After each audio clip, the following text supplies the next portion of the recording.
How did tracks and sectors store data on floppy disks? Imagine holding a tiny, spinning record in your hand. That's pretty much what a floppy disk looked like on the inside. It stored data using a system of concentric circles called tracks and pie-shaped slices called sectors. Each track was like a ring on a vinyl record, where data was magnetically recorded. The disk spun inside its protective casing, and the read or write head moved across the surface to access different tracks. Early floppy disks had about 40 or 80 tracks per side, but as technology improved, they could hold more. Each track was divided into sectors, which were the smallest units of storage. Usually, a sector held 512 bytes of data, which is enough for a small document or a few lines of code. The disk's controller would tell the read or write head to jump directly to a specific sector on a track, making data access faster and more organized.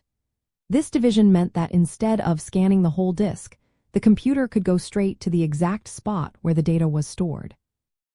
When you saved a file on a floppy disk, the computer would break it into chunks that fit into these sectors. The file system kept track of which sectors belonged to which file, so it could retrieve the data later without confusion.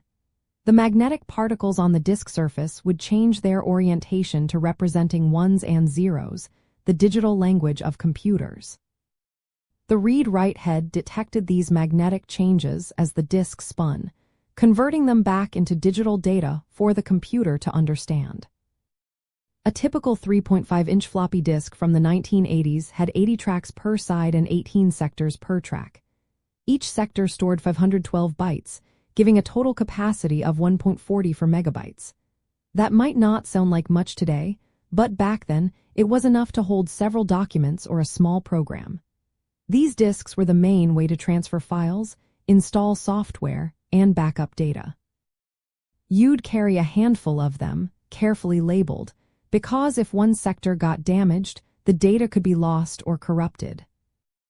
All in all, the system of tracks and sectors made floppy disks reliable and manageable.